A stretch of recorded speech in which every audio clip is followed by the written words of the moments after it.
know last week you guys asked for some practical things to do. So today we'll do some practical stuff. So we'll just jump in. My objective today is to go through major data protection policies and then data security strategies. But because you asked for the private and the interactive session where we do some kind of practical stuff on data security strategies, which may not be the only one we'll do, I would like to jump into that one, then later come to the major data protection policy. Last week, we discussed the privacy and data protection policy. Look at the Ghana Data Protection Act. Who can remember the act number? Who remembers the act number? Yes. They are Googling. I'm asking a simple question. They are Googling. It's Act 843. Act 843. Are you sure it's not 348? No, 843.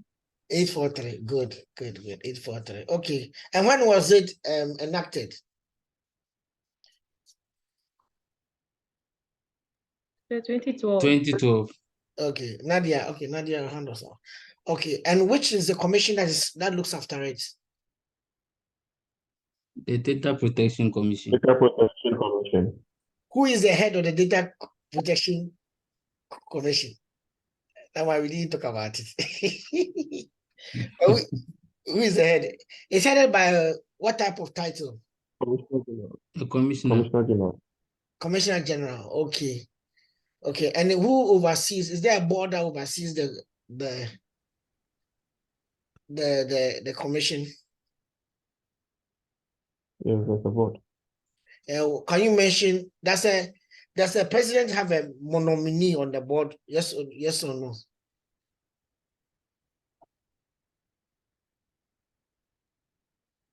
Yes. How many? One. Which other institutions on the board? The finance minister. Good. And then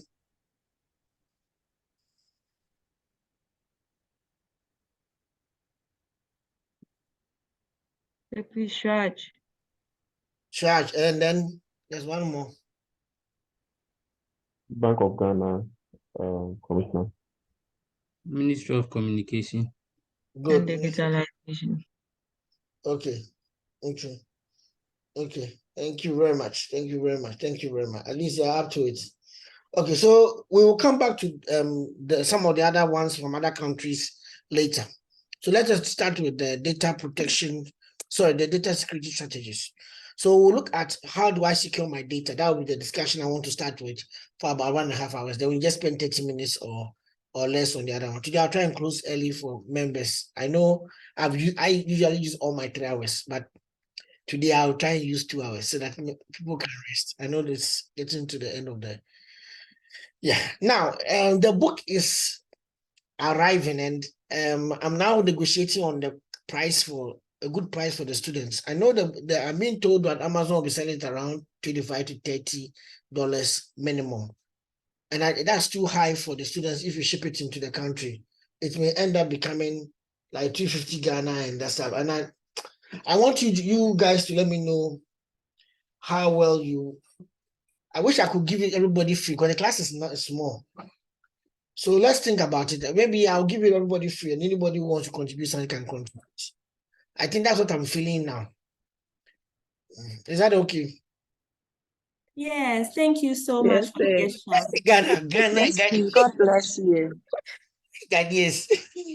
They are raising their hand. Okay, then Obed, try and get a proper class list for me so that we know and we know who and who, and then because some people will go and bring their brothers and sisters to add to the class right now. I guess so. Okay then. So I will jump the major data protection policies and I'll go straight to the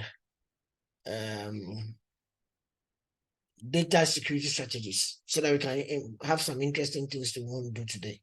Yeah. Is there any question? No, Nancy to everyone. Okay. Good.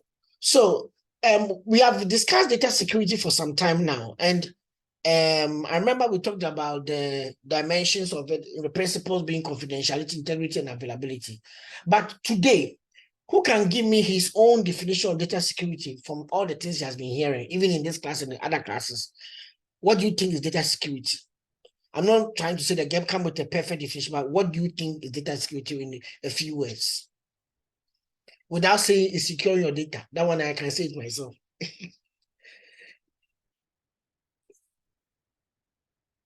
Yes. Godfrey, yeah. Okay.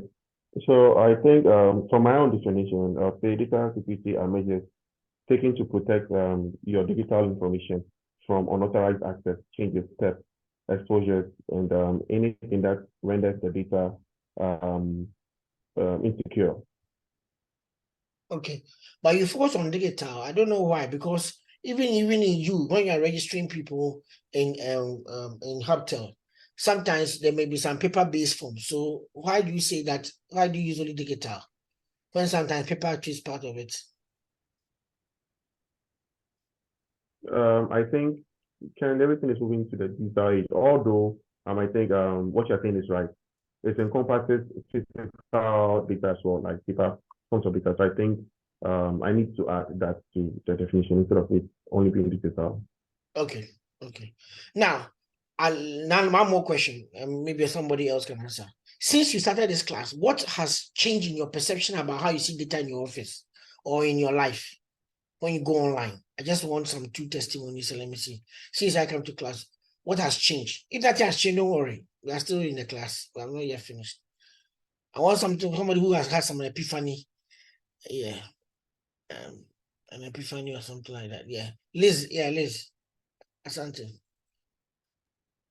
I think the major change is now I'm really careful as what I open online Okay. and the things I agree to.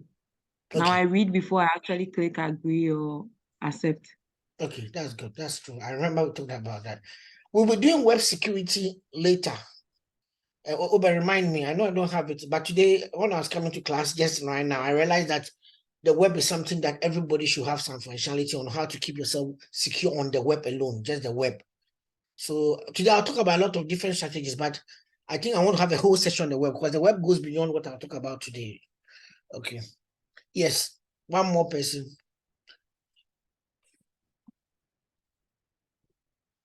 Victoria, how are you doing? And Richard Asante. Liz So Asante. please, may I contribute?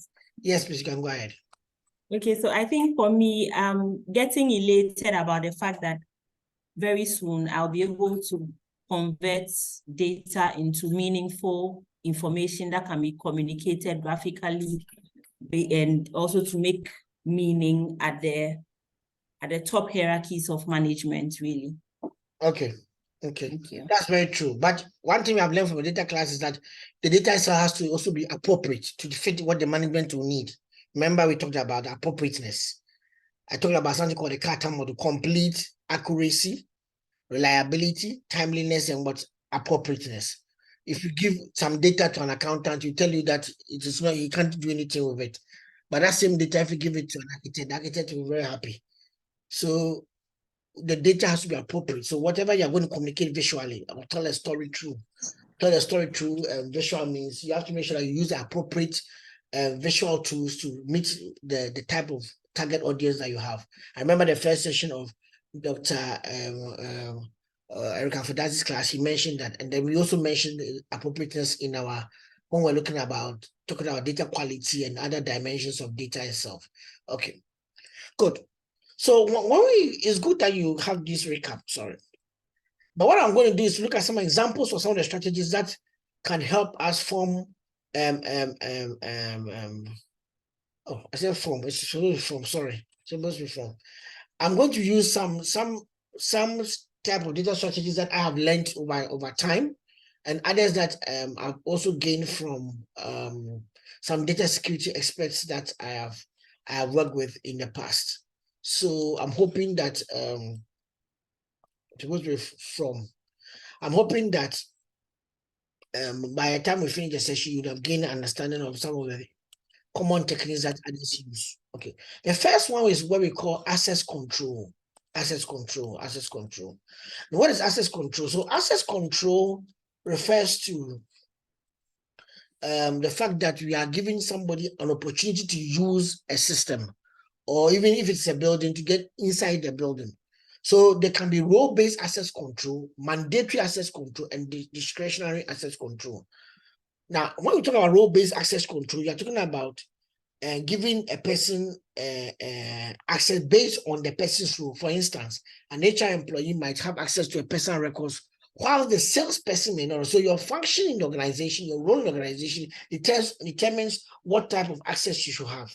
Good. And sometimes even the hierarchy, even within the HR, among the HR team, a newbie or a person who just a new recruit into HR, into the HR department, may not have certain information, but an older person who is maybe in charge of maybe you are a multinational, the person in charge of Ghana may have all the access to the Ghanaian employees' records, but somebody who's in charge of that of, let's say, Chad, may not have access to that of Ghana unless they are looking at maybe an annual report to be able to understand whether the attrition rate is higher in Ghana as compared to Chad. So a grant access is given to by basis of your role. So that's one thing you should keep on. Then another one is mandatory. Enforcing security clearance levels. Only users with specific clearance access certain data. Now, specific clearance can also mean the fact that the person has gone through certain types of training and be prepared for that role. Or the person, by virtue of what he does, which can also be tied to the role, the person can have access to certain things, and others may not have certain clearances to have access to other things. So even if you go to an airport and you realize that there are certain places that you can't enter there not because of just your role, because you are not being cleared. Even you know that as soon as you go to the airport, you can't just, without checking in and going to, you can't just get up and show up at the gate. No, it's not possible. You should have to go through certain clearance procedures. So the clearance procedure that you are able to achieve, or you are able to go through and be successful in terms of pass that clearance, that's when it gives you access to certain things. So even those of you who have been watching movies related to spy movies, even MI6, MI5, or the CIA, sometimes you realize somebody goes to the field, comes by and says he has to debrief. Until he finishes the briefing, they check him, they scan him, and make sure that he's not even carrying any bag before you can give him access to certain parts of the same office that he used to be in. So it happens that often. I don't know whether anybody has gone through that before. If I work with the UN system, this is something very, very common, where you have to have certain clearances, even though you work in the organization, before you can have access to a certain type of data. Then discretionary access control allows data owners to decide who can have specific resources. So sometimes somebody will say that, okay, you are not qualified by virtue of the fact that you are a newbie. But because you came with a skill of ABC, we need you to have temporal access for this particular activity. So then that means that a managerial role can come up and then supersede what kind of access control that is there to allow you to do that. Those of you who have gone to the shopping mall before, you realize that sometimes when you are buying something at Accra Mall and you are at Game or you are ShopRite, and then you pick some items, but you change your mind. Now the thing has been scanned already. You want to drop some of the items. You realize that the person at the till doesn't have access to remove or to edit the inventory that you're scanning. You also call a supervisor who come and give an access, a knob or key, and that kind of even access control mechanism is a physical equipment that he's carrying.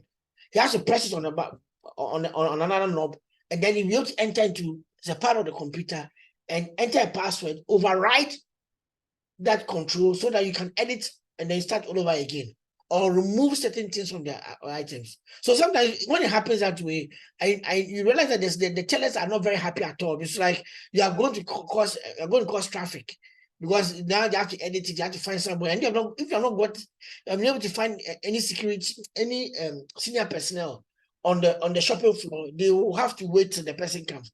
Who has experienced that before?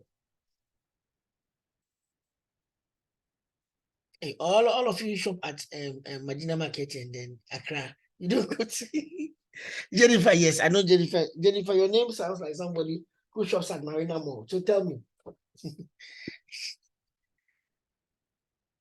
Oh, she's gone. She's gone off.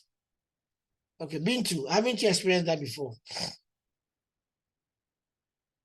Personally, I haven't, but I think a friend in the US, she in works in Ghana? the law. In Ghana, I've not experienced that before. No, where I work, I haven't No, I'm experienced. talking about even in the shopping mall. Okay, currently, there is something we call T24, Okay. and it's only my boss who has access. But he was posted to another place, and I was supposed to act for the meantime. So in the process, they gave me access for a short period until they get somebody to come and replace him. So during that period, I was given a temporary access to that particular software. But when the new person came, the access was taken away from me. So only him has total access to that particular software that we use here. Okay, then that's good. That's interesting. Abigail, have you experienced that? What I mentioned about the mall where you are buying? Yes, sir. Yeah. Can you explain to us what happened? So I was buying something and I changed my mind about one because of the price, but she had already scanned it. And in order for her to take it out, they had to go and call one of the supervisors for her to come and input a password before she could delete the item from, this happened at ShopRite, before she could delete the item from the cart and then continue. Okay, so and it also happens when you are returning things to an item. Okay, so why do you think that for a big mall like this, do you allow the tellers to do that themselves? Why do you think they don't do so? So they don't, for lack of better word, steal from them, because if you give them access to remove, then they can remove or add to people's carts and take out the money, all in the name of things were returned when they weren't. Okay. So it's to control, how certain measures are put. I mean, I think it's a measure that's just put in place to control or not to tempt workers to do some things. No, what you are saying is actually true, because in a very popular bookshop in Ghana, I witnessed a scenario in which what the teller had been doing is that she lets the boyfriend come and shop on specific times of the month, and when it comes to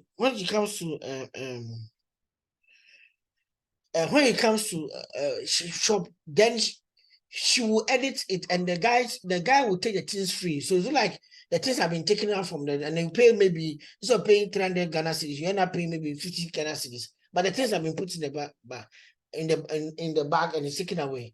And for a very long time, they couldn't track it, and she was not telling the truth. So it was a CCTV that made them realize that at this particular point in time, this sale was done. But the sale says 50. But the items that had been removed somehow were not returned to the shelf. So they were able to find out. And to tell you the truth, the lady who was doing it, if I should tell you that this lady is the one who did it, you will never believe. This is the most happiest lady that will welcome you when you get there. She will be very friendly with you, help you with it. But when I found out that that's what she has been doing, I was really surprised. And they had actually planned it out. It had been going on for months. And they had lost a lot of money out of it. All that the boyfriend that comes to do is he packs the things up there, and then when he gets to the teller, they edit it, and he can take them away. So what you're saying is very, very true. Anyway, so a major bank we once faced an internal fraud where where a junior analyst had unauthorized access to financial transactions. Implementing streets, our back would have restricted him to only a few customer profiles and not make changes. It also happens in a bank. When people have, every sometimes you realize that the person has your information, starts calling you and asking you to come and do certain types of transactions that you are not, he's not at his level, he's not authorized to even do so, because he's not your relationship manager, He's not anything related to in terms of your personal manager or anything, but he has access to your account and knows some information about you. And because of that, he's using that one to gain certain type of build a type of relationship with you that can lead to exploitation. Then you also have situations where I remember this is a story that was coming from a friend. It said in the defense control, only individuals with top clearance could access sensitive documents.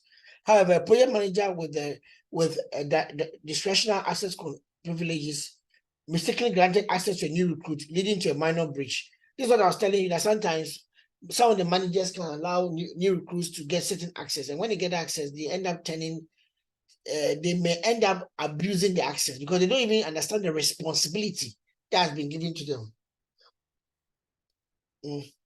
So the responsibility that has been given to them is what they don't even understand it. So by the time they realize, the person has even gone overstepped what she was supposed to do.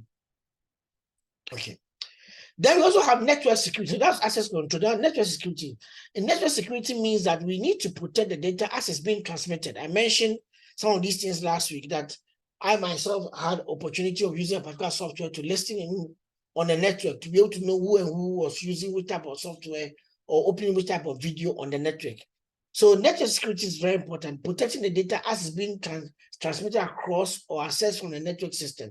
The only way you can do that sometimes on the individual computers that are or systems that are there, you need to install firewalls or certain types of internet security software that will protect the data that is going out, either encrypt it or prevent unauthorized access through by hackers. And sometimes too, if you are using a very good internet security tool, it can tell you how many attempts have been made to enter your machine in a day. Any of you have used any of McAfee Internet Security, Total Security, and then Kaspersky or so. I use a Mac, so I don't use Windows anymore. But those of you use Windows machines and you have got internet security software installed, you could actually go to navigate and enter into the security platform and then check intrusions. It can tell you how many times somebody has been people have been trying to enter into your machine and the successful blocks that are given to it. People don't realize that as your machine is sitting there and you are using it, people are trying to enter. And most of you like doing this. You are going to sleep, then you leave the machine on you. I'm downloading a movie or I've left it on so that whenever I wake up and I can easily go back to it. What you do, when you are continuously online, you are not very active. And somebody has enough time, he can actually hack into your system. Because for a hacker to enter your machine, he needs just time to be able to get into your password or to break into the security protocol. So when you keep on restarting your machine or shut it down, you break that flow of interaction that you was trying to do. You're trying something. So he sends a command.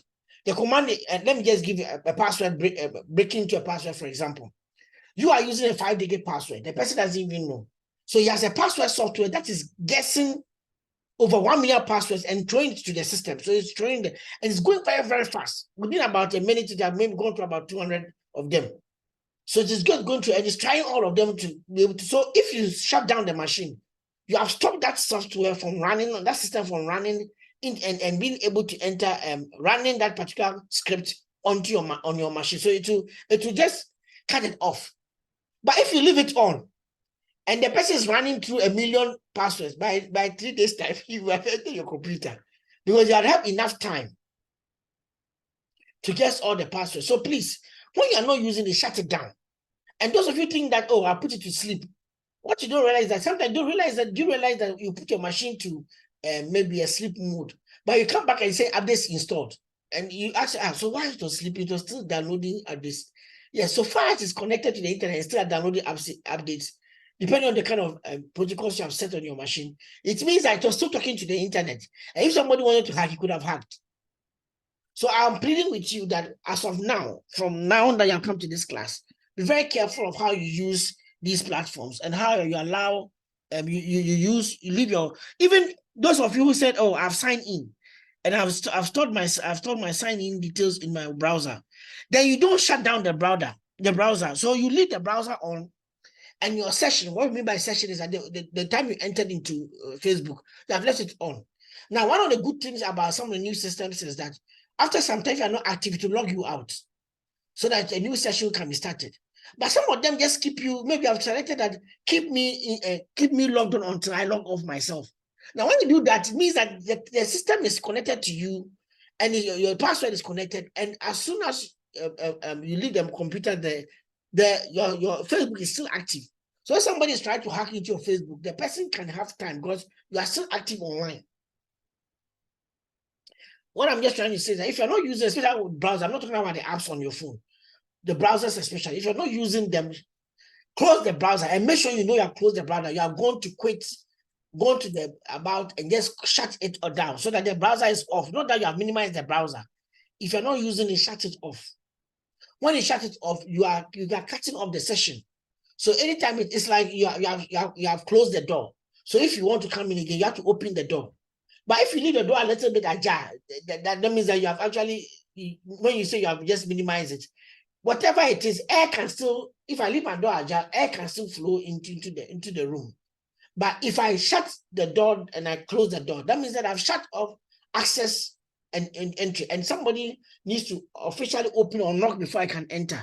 That means that until I actually give you access, you can't come. But if your browser is still on, is active, then you are also opening yourself for much more vulnerabilities. So if you're not, you just shut it down.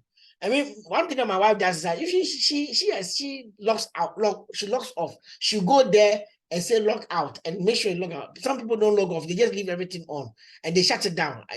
Yes, it has been shut down. But sometimes, I don't know whether I've realized this thing. And if you have multiple systems, have you seen this command before? Sign me out of all my sessions. That means that you have got this thing open in different sessions. And that means, and the one that you are using, you can shut it down. But the one on your other computer in the office or your other phone, it is not shut down there. So sometimes when you change the password, you say that you want it to affect all the other systems, or you want it to just affect the machine that you are using. So be very, very careful when you are doing these things. Now, others also use what we call virtual private networks, that's VPNs, to safeguard data. So I'll come to that and give it an explanation. Now, this is one example that I'll have. A computer faced a denial of service attack. I explained this to you some time ago, that when people about 1 million people try to open a website at the same time, that's what we call a denial of service attack. They are preventing legitimate people from having access to a website. So they are sending about 1 million computers to open this website at the same time. If the website doesn't have enough resources in terms of bandwidth, it will shut down. Well, it will not make it available for anybody. I mentioned the same thing to you when we open school and students want to book for rooms. It happens. All the people are trying to book at the same time. That's not an intentional attack, but it happens because when we are trying to access the resources, we are not able to go through, and it will just rather shut down, and many people cannot be able to access. So we fortified our infrastructure using advanced firewalls and intrusion detection system to monitor and mitigate similar threats. Okay. So I'm coming, hold on. I think I have it on there. Okay, I have it on. I'll talk about VPN on another slide. So let's continue. When we get there, I'll discuss it. Now, and one other, because I'm talking about access, I want to also explain this one. There's something we call multi-factor authentication, which most of you are used to now. For example, you log onto a system, then to ask you that I've sent you an email. Go and pick the number or a code to the email, come and enter it, then you can do that. So it's kind of a two-step approach. Now, we call that multi-factor authentication, which is a security measure that requires multiple types of identification before granting access to a system. This is one of the most advanced, most common method that a number of websites and platforms are even using. And sometimes even on your own phone, some apps use it. And some of the banking apps are using that. The aim is to create a layered defense mechanism so that an unauthorized person who has by chance has one of the defense mechanism, has gotten access to maybe email address, may not have access to the phone. So it may be very difficult for the person to be able to get all the devices that you use at the same time. I think those of you who are using Zoom, you have realized that when you open Zoom on some of the machines, on multiple machines, sometimes Zoom will say no. He's sending a command to the other one. Approve it there before it will allow you to be able to log on Zoom here. What it's doing, it's using all this because of the fact that people have hackers getting into their system. That's why we have this multi-factor authentication. It makes it difficult for unauthorized individuals to access target accounts or systems. It's just based on a basic principle that a combination of several independent credentials is better than one. Okay, so how does it do? It uses 3 types of authentication methods. One, sometimes they use something you know. That's your password, a PIN, or a security question. So sometimes they ask you that, instead of asking for your full password, ask you what is the first letter of your password? What is the second letter of your password? What is the fifth letter of your password? And then, or it may ask you for a PIN, or ask you that these are some security questions you should answer. So that one, I think everybody has experienced that one. Then you also have something that you are possessed, you possess currently. So some of the banking cards do that. They ask you that, okay, they, as you try to log on, they will send you something, a one-time password to your smartphone, and then you pick the code and come and use it to enter. So Visa does that in terms of verifying payments. They try to send a code to your phone or another device of yours, and then you can be able to copy that code and come and put it in to complete the sale. Otherwise, the purchase will not take place. And some of the websites are now compliant with the Visa's multiple factor authentication systems. I don't know what a Visa card, those of you who have used Visa card, have seen that before. Has anybody experienced that? Hello, has anybody experienced that? You are making an online payment and then they send you to a page that tells you that a code has been sent to you, then you can put it in. Yeah. Now, are you ready? Yes, sir. So Yes. I think for Absa on our app, our banking app, Yeah. we have to get a code from our email or our text message. Okay. Yeah, Kofi, what did So you that say? we can access. Okay, yeah. Now, thank you. But Kofi, what did you say? Yes, I was talking about, well, it's just a similar example with my GCB bank app. When you try making a transaction, they send you an OTP with a code to your phone number linked to your account. Please, OTP is what? One-time password. Then what is One-time written here? password, Yeah, yes. one-time password. Good. So those of you who don't know it, OTP is one-time password. Yes, Richard. I saw Richard's hands. I saw Abdul's hands. So Abdul, go first. Hello, sir. Please, when I pay for Showmax with my Visa, I get the short code on my phone from my bank, that's EcoBank, to authenticate before the process is upheld. So okay, that happens all the time. Okay, yeah, Showmax. Good. And those of you also have seen that, and sometimes even Facebook actually is this you? It's asking, even if a different browser is trying to log on onto your Facebook account, actually, is this you? Verify. And you send a message that somebody with this is trying to log on. Yeah. Richard, Asante. So in our organization, my organization, Britco, what happens is that because they have gone to the cloud, Microsoft, so anytime you sign in from a different machine or anything, it asks you to go to your authentic. In fact, it will send a notification to your smartphone, so that you hit the notification and enter the how do you call it, the number you see on your screen while signing in, before it opens your mail or your browser, the browser to our intranet for you. So that is what happens. Yeah, that's interesting. It's good. I'm happy that Rico is doing that. At least we can now trust that our things are safe. Okay. There's something that you are. So sometimes your body, to pick something from your biometrics, such as like your fingerprint, your facial recognition, your voice patterns, the retina scan. Those of you have applied for sometimes American Visa and some of the American type of documents. They do facial scanning a lot. They'll try to bring your face in, they'll scan it, and they'll match it to the previous data.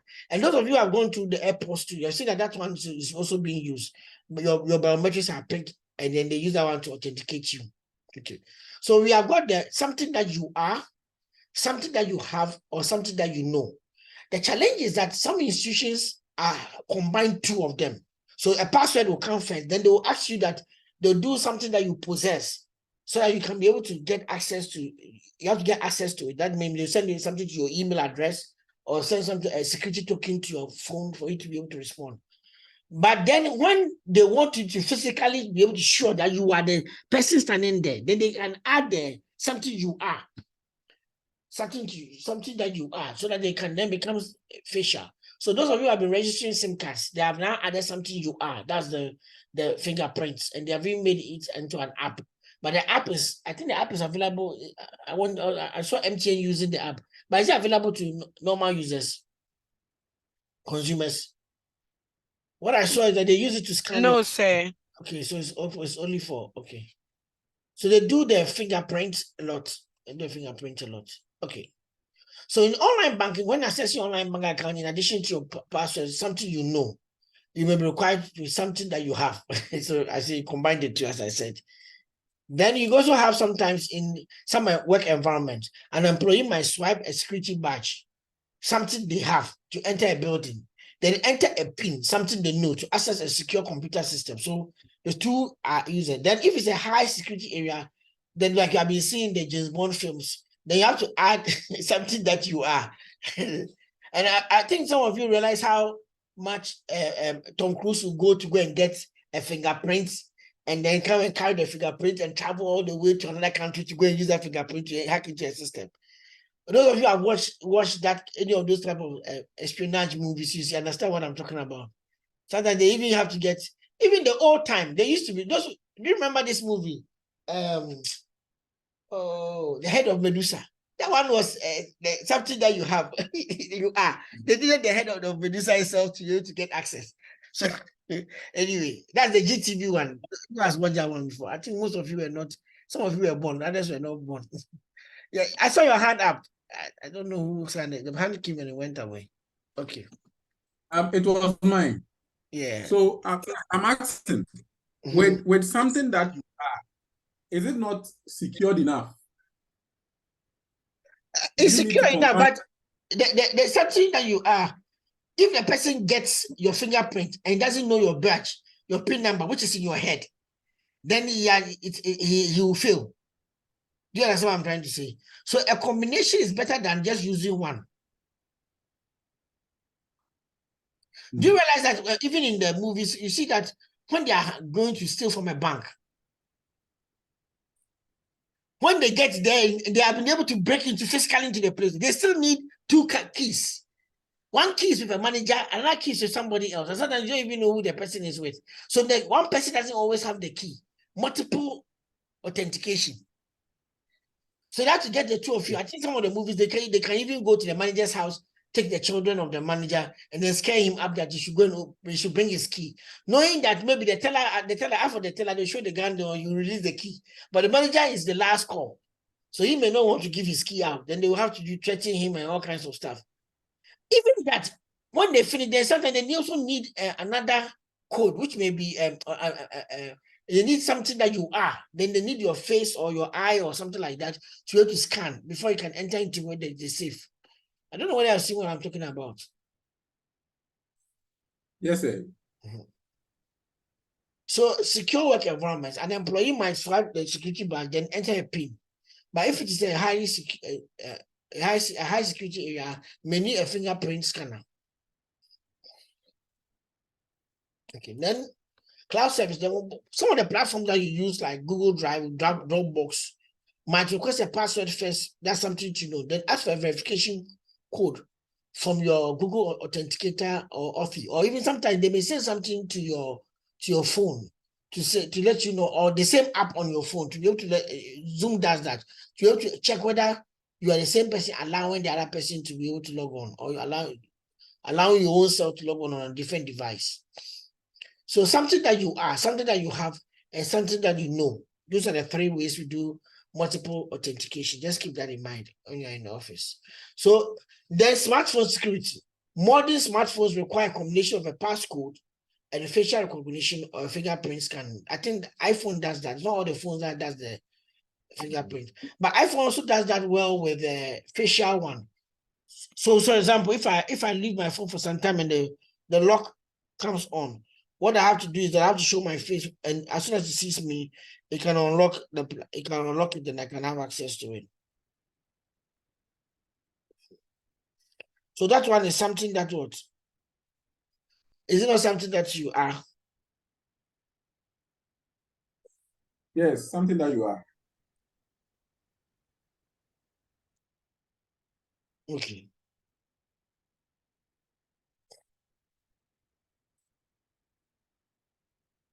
So data, then let's go to data masking. Data masking involves distinguishing original data with modified content or by structurally similar to original data.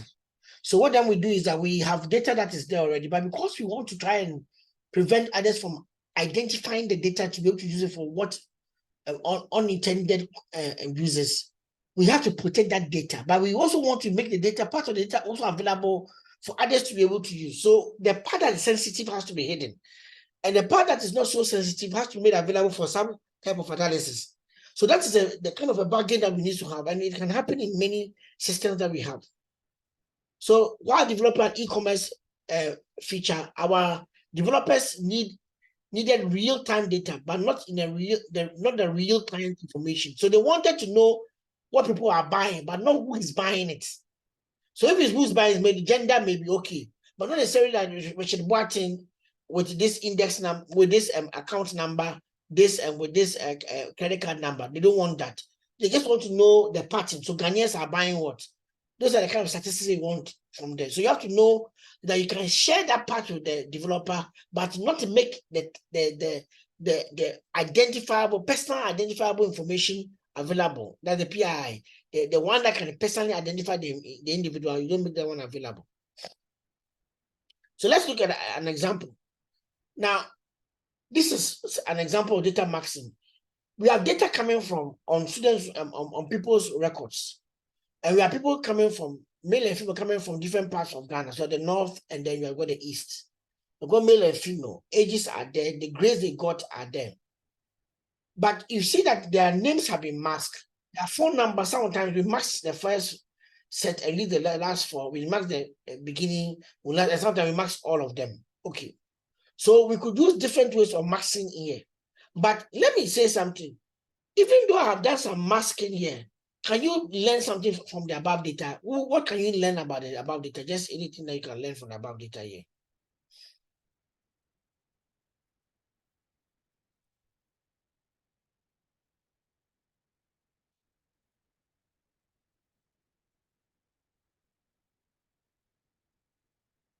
Yes. I'm waiting. What can we learn from the above data here? Nadia and Anekia, do you have anything to say? Or Mariam?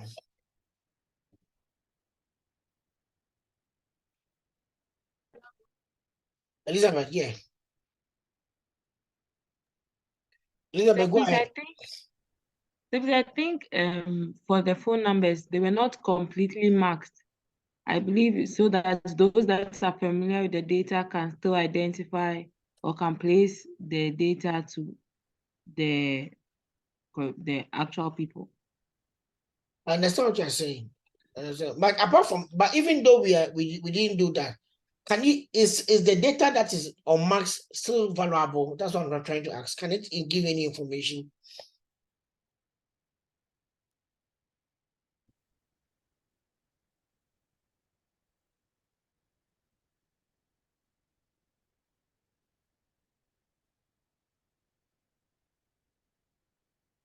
Yes.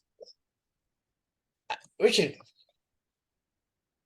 Okay, sir. So depending on the categorization, how widespread it is, we can at least tell, for instance, if there is only one female from the north, the north region, then we can say that that female is this particular person. So even though they've done, they've masked the data, depending on the data set, you can make some inferences from it. Okay, that's true. I saw this lady's hand, Paulina.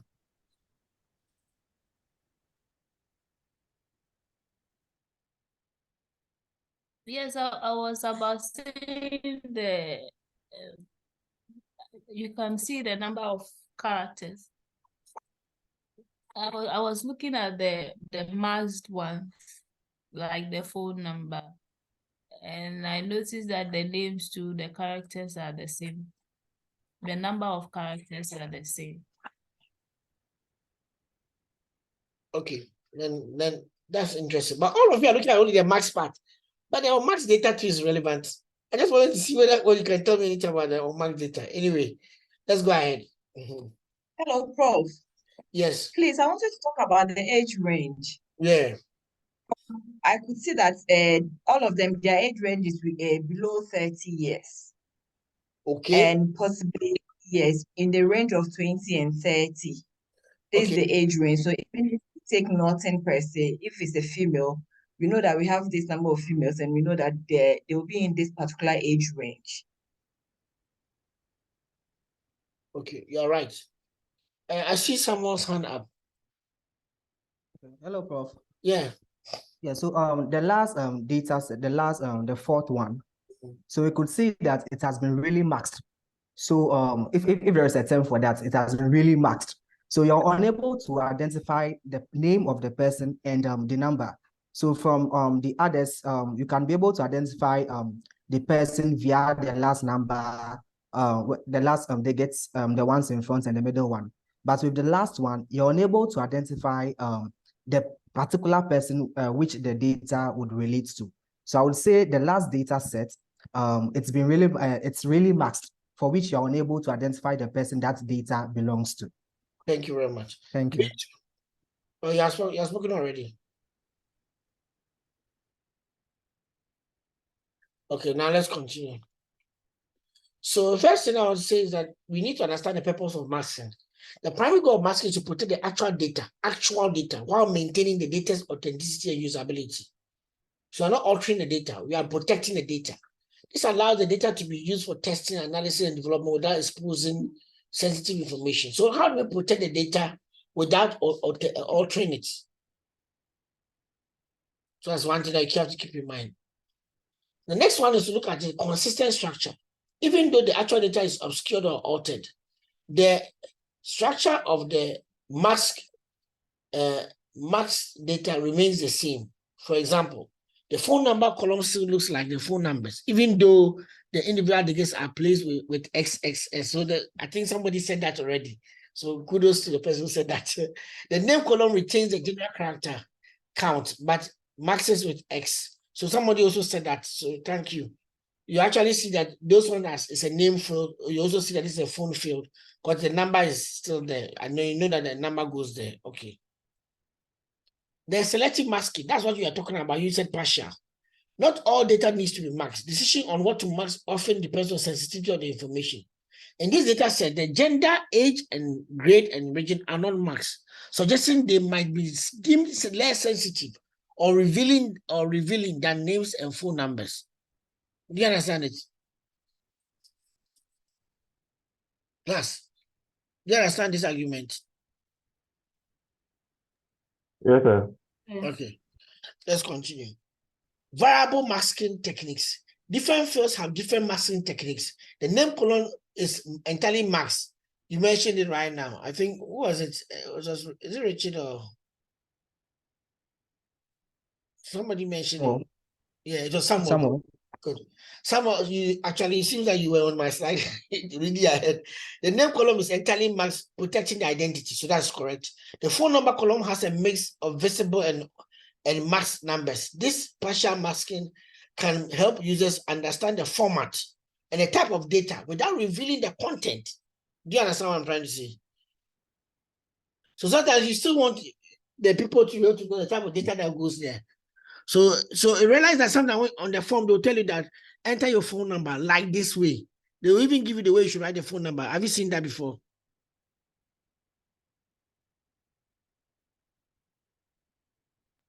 Yes, sir. Okay. So maintaining data usability, even though the data is it should still be usable. That's the objective of data masking. For example, what can we say about the interrelation between gender, age, grade, and region? Yes, what can we say?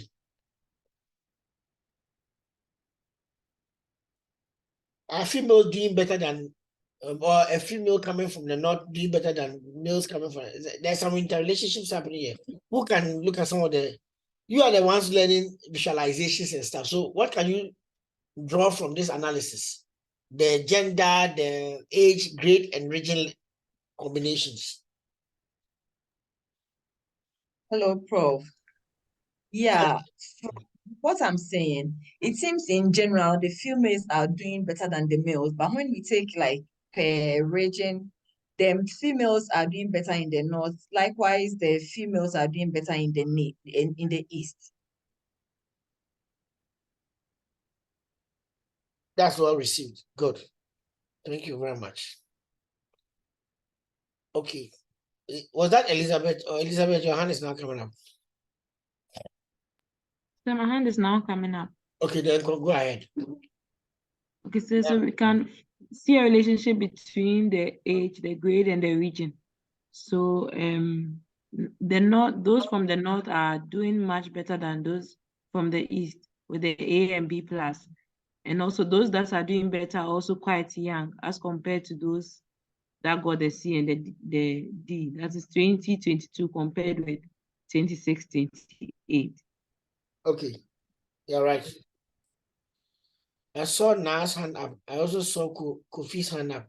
So Kofi, Yes, so okay, now go ahead.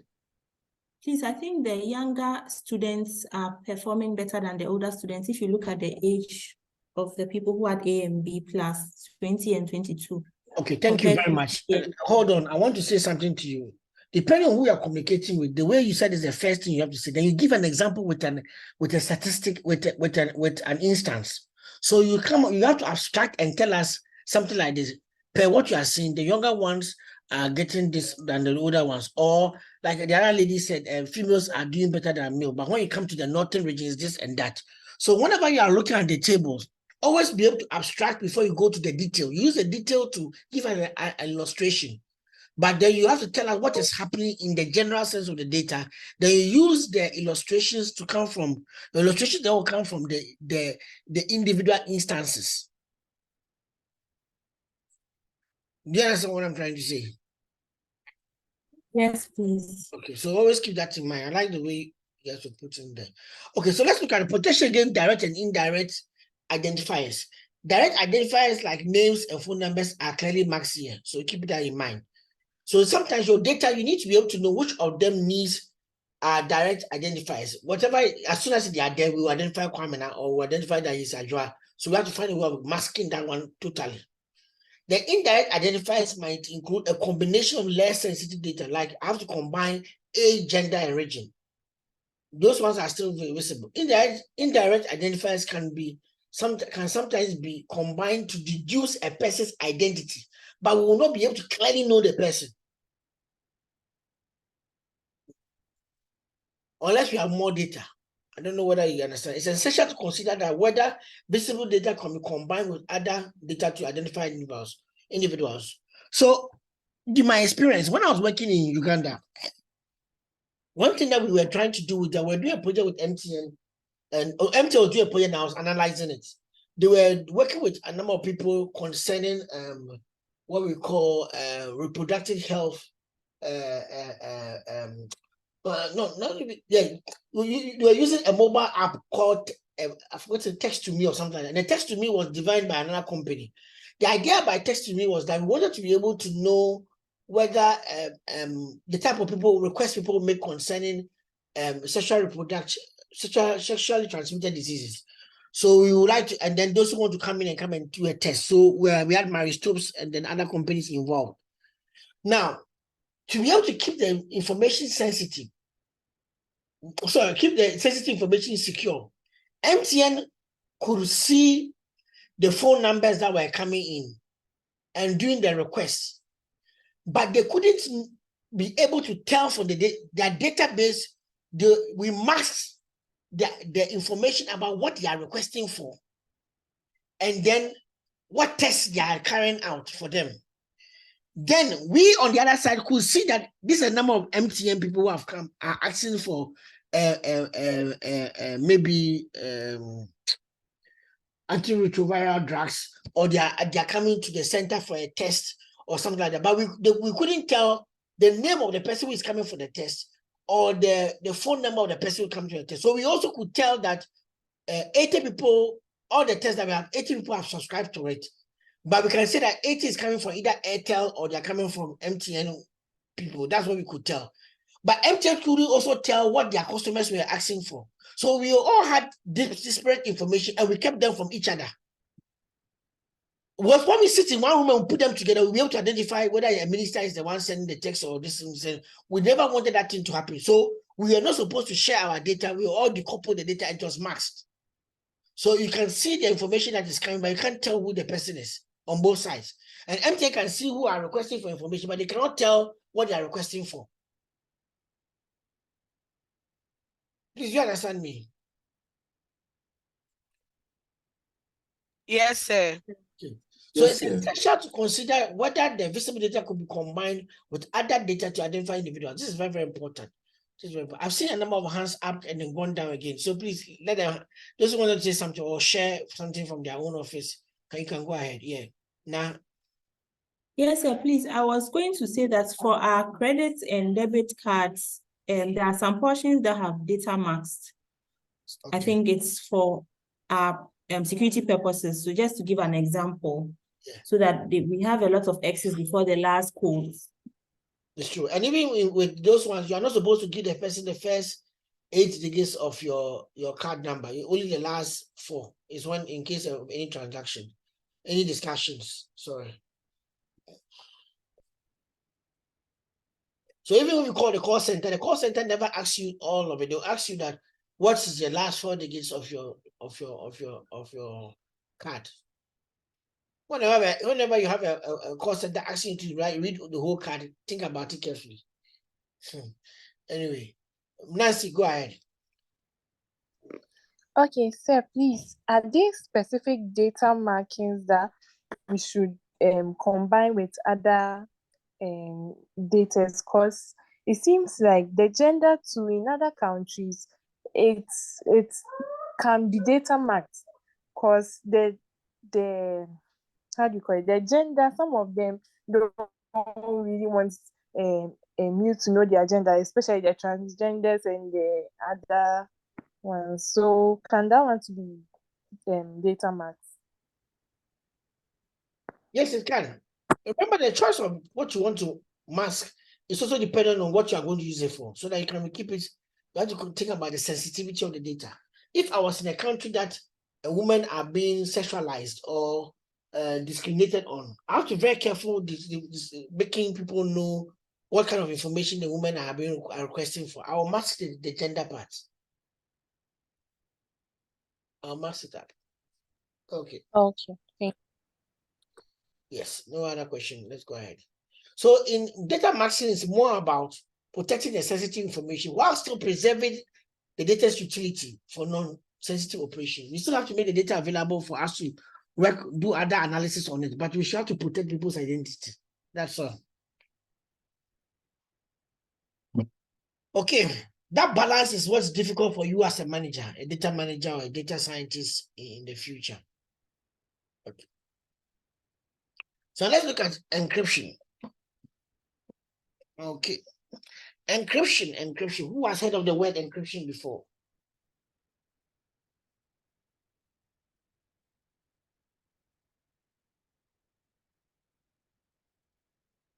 Who has heard of the word encryption before? Now, okay, where did you hear it? I think that on a regular basis with some of the things we do, we hear about encrypted data.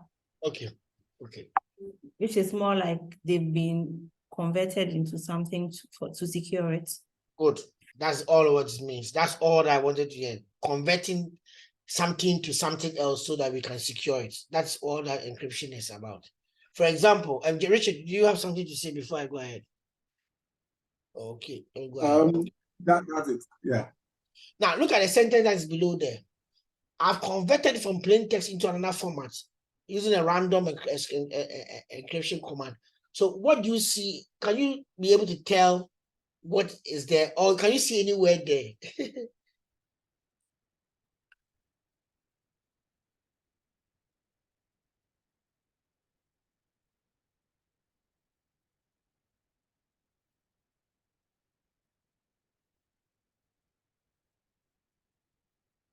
Now, the reason why most of you are struggling to do that because you don't know the secret code I used, or the encryption method I used, or the formula that I've used. For example, after every letter, every word, put this. After every letter, put that. So because you don't know, you're unable to make sense out of it. But whatever you are here is very simple. This is what it is. The gold is in Kumasi. So now can you see where it is?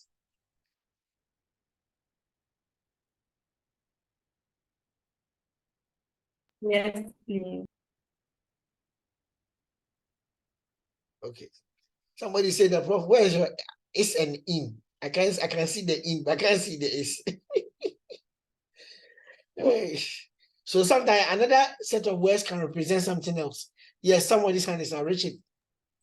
Hey, this is just an illustration. I remember back in the days in primary school, we used to code the alphabet. Yes. So that when we are writing letters across, we rather use the codes represented by symbols and other things rather than the alphabet itself. So the other party also has the code. Then he translates it into the normal A, B, C, and D, and then make meaning out of the entire sentence that you are constructing. Thank you very much. But So as you pass the paper along, those within the chain cannot understand what you have written. Thank you. So what we are seeing here is that encryption is a process of converting the plain text into a format that appears random or readable unless you have a specific description key or code to convert it back to original form. Now, in that way, we are able to ensure that sensitive information remains inaccessible and unreadable by unauthorized users. So there's symmetric encryption and there's asymmetric encryption. The symmetric encryption, we can use the same key to encrypt and decrypt. So, for example, one of the encryption standards are, I don't want to get into many technicality, but there are several encryption standards. One of them is called Advanced Encryption Standard. That tells you the formula that they use to be able to encrypt the information for you. That's what it means. If you have a file that you encrypt with AES key of 1, 2, 3, 4, 5, you will need that same security key 1, 3, 4, 5 to be able to decrypt the file. Otherwise, you'll not be able to read it. Okay. Now, the asymmetric encryption means that we have a public key that I've given to everybody. So I publish on my website. If you want to talk to me, you can be able to use that one to encrypt the data and send it to me. But a private key is needed to be able to decrypt it. So there are two keys here. There's a public key that you can use to encrypt the information, but the private key is only what can use to decrypt it. So we call the reverse Shamir-Altman. That's RSA encryption. If someone wants to send you a confidential message, they encrypt it using your public key. But but only you with your private key can decrypt it. So your private key has a relationship with the public key, but people don't have it, so they don't know it. Okay. I don't want to make it too. I want us to look at real examples. So we'll go online and do some examples today. So a plain test, I type Kofi scored 2% in the exams, and I put it into this website, the encryption platform. I didn't have any key, so I said the thing should use its own key. So it generated, this is the answer it gave me, the encrypted text it gave me. This one, now you see here, where my mouse is. Wait, let me see if I can get some. This is what it gave me. Oh, sorry.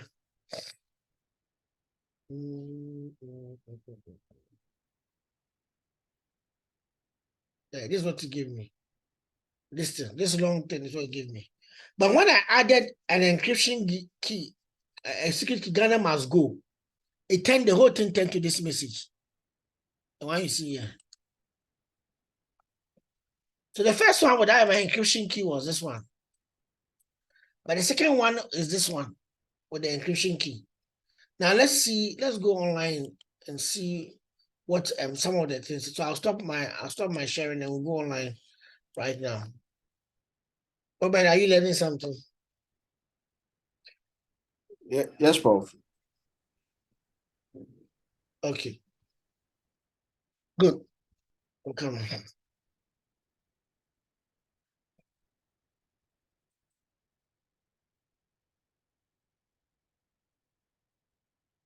I'm opening my browser, then we can then go ahead.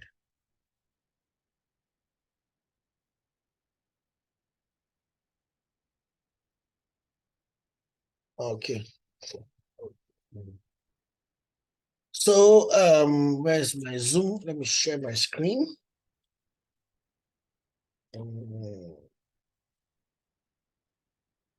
Hey, what happened to Zoom? Okay.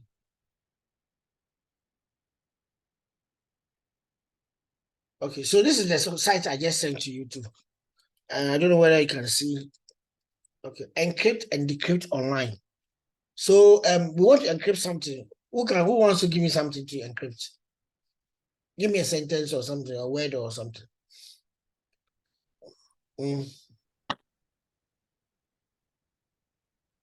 Or give me something. Good is enough. Good is enough. Good is enough. Says Nanado. So that's be interesting. So we encrypt without the key. You see this is what it gives us. Can you imagine that if I send this information to you? Can you even understand it? So if I send it to you, you would have to copy it and bring it to this website. That's if you know whether I use this one and put it here and tend to decrypt it. And you see what's happening. You see what's happening? Yes. Good. Now let's use a custom key. So what key do you want to use? Bawumia. Okay, so use Bawumia. The thing has changed again. Now, go and type this one here. Don't put the key inside. Let's see what will happen. Error while decrypting the text because the inherent key doesn't understand this one. You see the thing there, you think it's just numbers that are just there. They are meaning to the computer.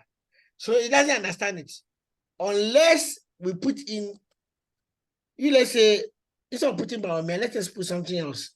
Kennedy. Okay.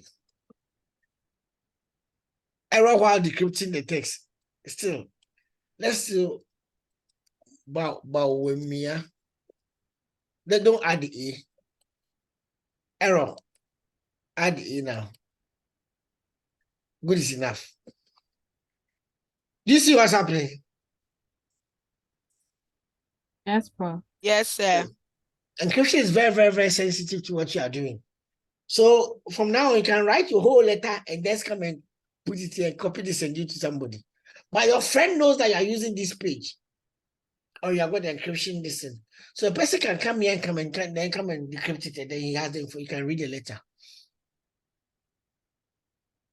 That's all. There are even apps that can do that. Now, this is just encrypting this. So let's try encrypt a picture. So let's do file encryption.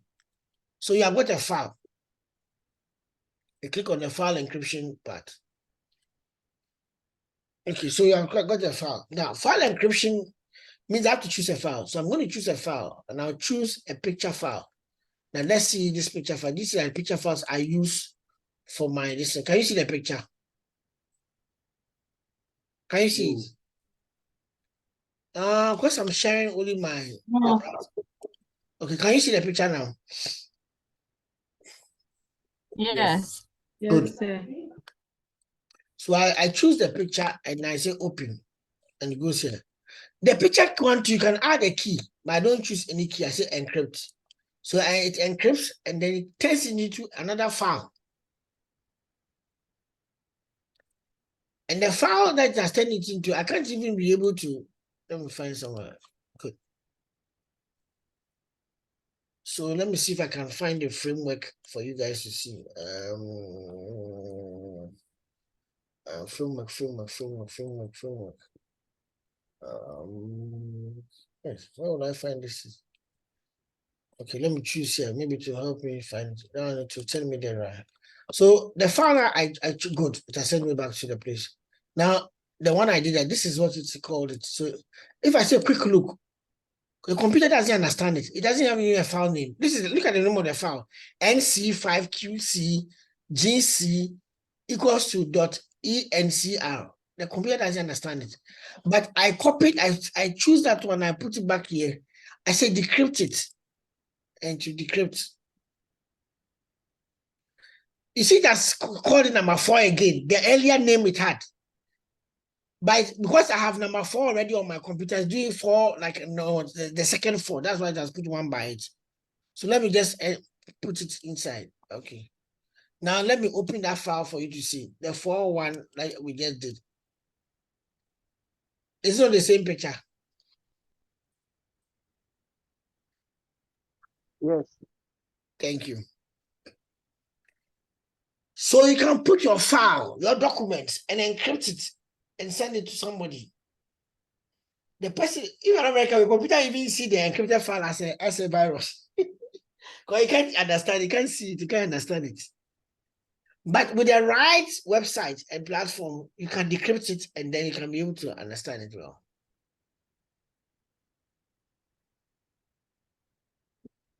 Okay. Are we good? Yes, sir. Okay. Do I see a hand, another hand somewhere?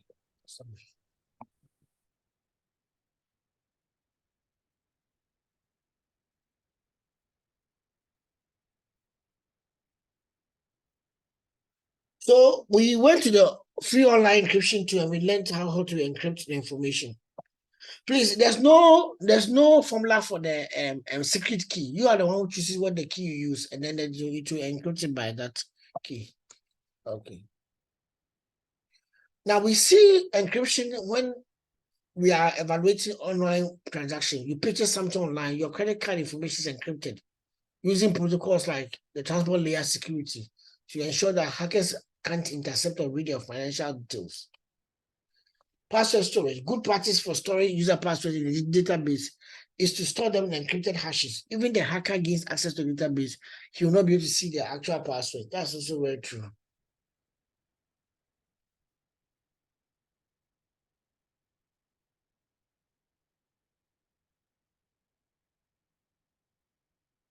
Okay.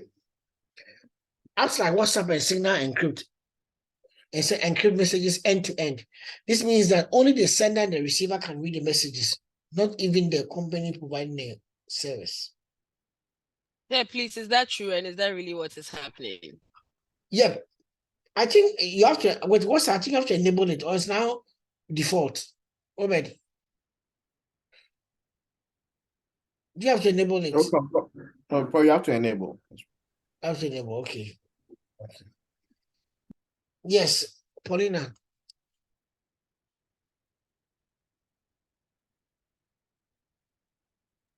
I'm sorry, Sanod, I was going, when you started the encrypting, I was going to say in the olden days or during the time of war, they used to use the encrypting to hide the messages they send to their people on the field so that their opponent don't intercept to know their strategies.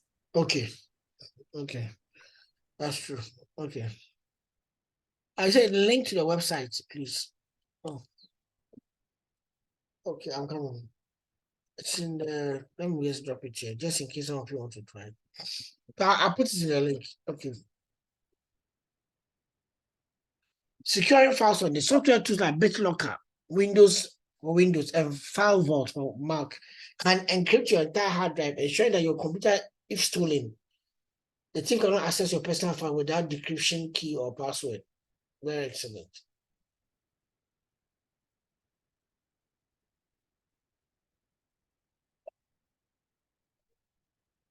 Okay.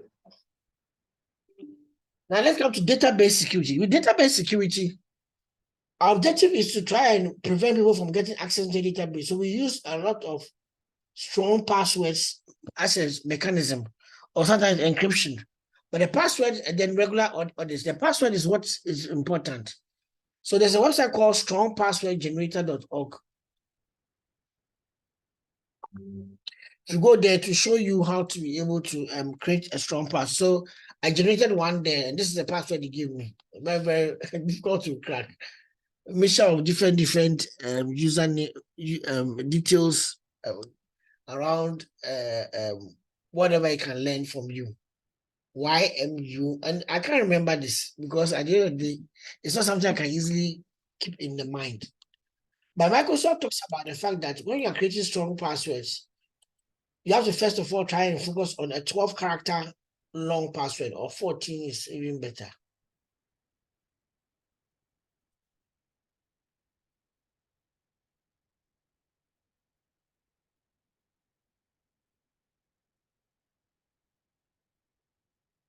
Okay, then a combination of usernames, uppercase, lowercase, and then numbers and symbols is very, very important. Like you saw it earlier. Not a word that can be found in the dictionary, if possible. Or the name of a person, a character, put that organization. Somebody called themselves my boo. What's your password? My boo. It's very, very easy for somebody to be able to identify that. Then significantly different from your previous passwords, so that you don't, if somebody has been able to create a profile out of you from your previous password, he has to now start all over again for your new for your new role.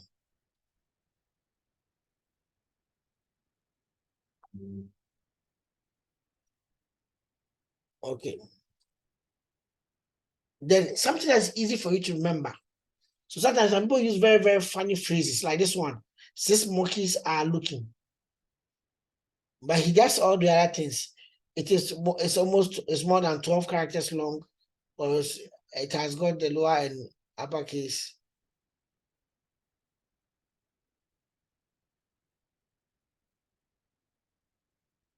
Okay, so always remember that you should use something that is easy to remember. Keep that in mind.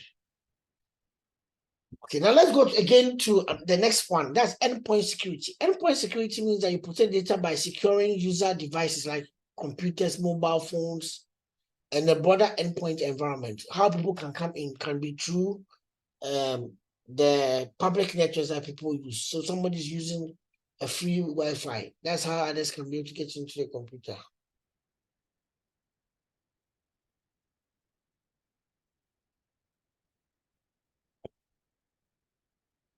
Okay, a traveling sales rep once accessed our system using public Wi-Fi, resulting in a malware intrusion. That means that somebody was waiting on the public Wi-Fi for people who try to get onto the platform, to get onto the internet through the public Wi-Fi, and then enter their computer. So sometimes the free Wi-Fi you see, it's not that it's free. Someone is looking for opportunity to get into your machine and then get as much data that he wants.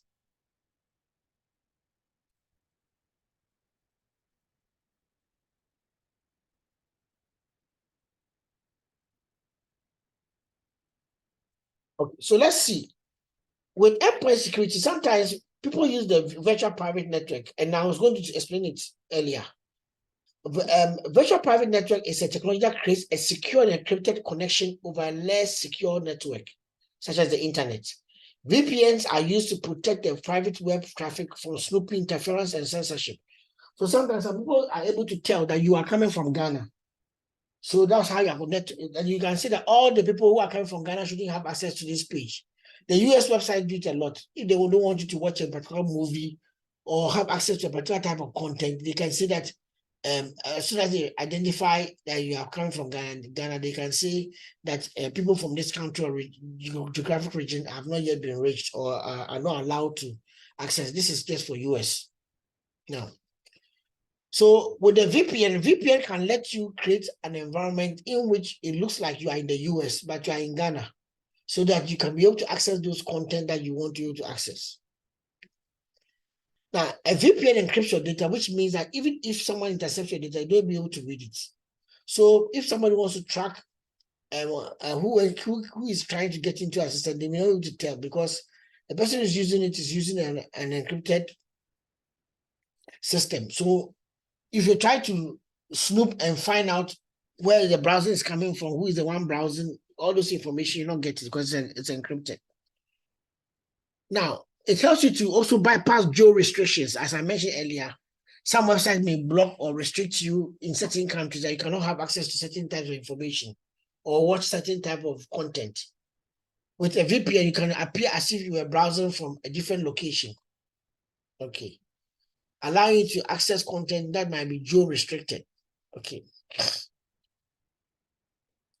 A VPN can also help you for online anonymity. VPNs can mask your IP address so that people can see who your real IP address is and give you make you look like another person online. And then in which your actions are virtually untraceable. But secure public Wi-Fi. Using public Wi-Fi like those at the coffee shops or airports can be risky due to potential snooping. A VPN can protect your data on these networks. So you can connect it through the VPN, then it will not have, the person will not have access as you thought. Because now there's another layer. Okay. Bypass censorship. In some countries, access to certain websites is restricted or censored. A VPN can help bypass those kind of restrictions. And they can also have remote access. Businesses often use VPNs to provide remote employees with secure access to internal networks. So I'm in Ghana. I want to sign into my university platform in Pennsylvania. I will not be able to do it because they think I'm in Ghana. So as soon as I set my VPN, it can let me look like I'm in the US so that I can be able to access that content.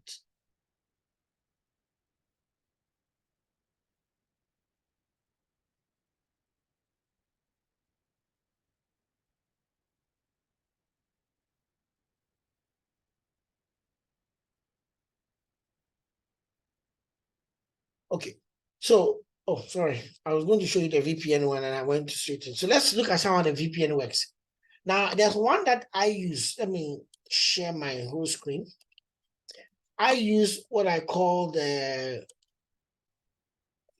Express VPN. Express VPN. So I have an account there.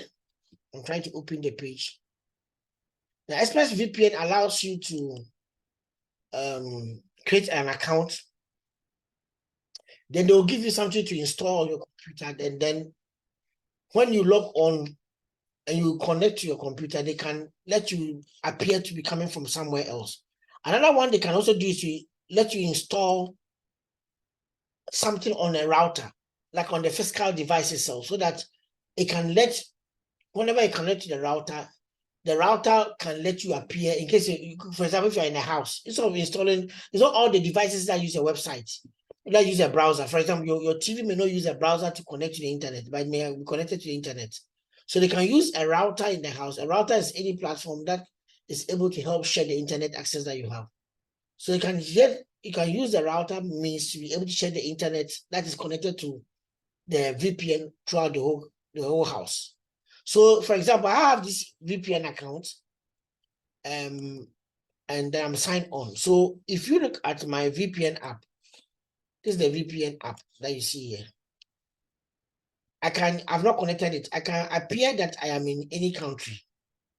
So I can choose that I'm in the US. If I choose that in the US, it will give me how many points in the US that I can connect to. I can connect to either USA, New Jersey, New York, and this thing. So I'm going to demonstrate something for you. Currently, I'm connected to my router. My router, this is Netgear. My router, Netgear, is connected to VPN. So whichever country I put it on here, right now it's browsing, but it's browsing like I'm in Ghana. Because it is not, I'm not connected to the network, I'm not connected it to anything now. So if I choose that I'm now in, let's say, the USA, and I put it on. Now, without even joining this network, in case I was even connected to my normal VPN, is not connected to the USA. So it's not connected. So now my browser and everything will be like I'm in the USA. So let me disconnect. I may go off a few seconds. I'm going to disconnect from my Netgear. My Netgear is, so what I've done right now is that I've connected that I'm browsing from the US. So any device in my house, for example, if my wife is watching, oh, my internet went down. Sorry, my internet went off. Let me use another one. Can you hear me now? My internet went off, so people couldn't hear me. Godfred, can you hear me now?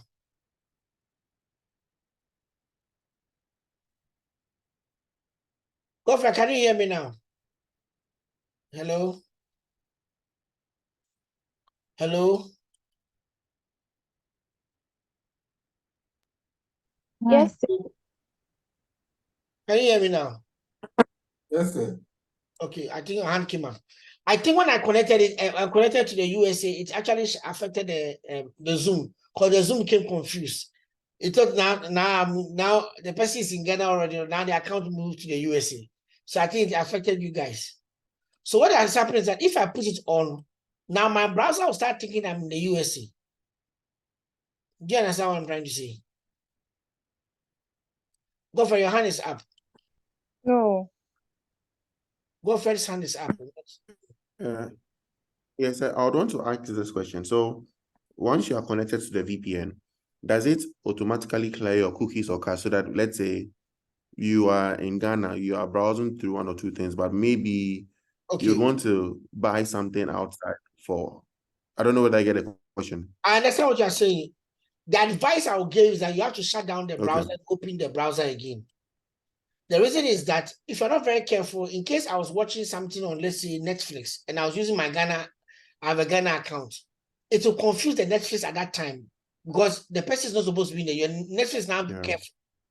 So what would have been is that you should have put the thing on before you launch. For example, if I launch right now,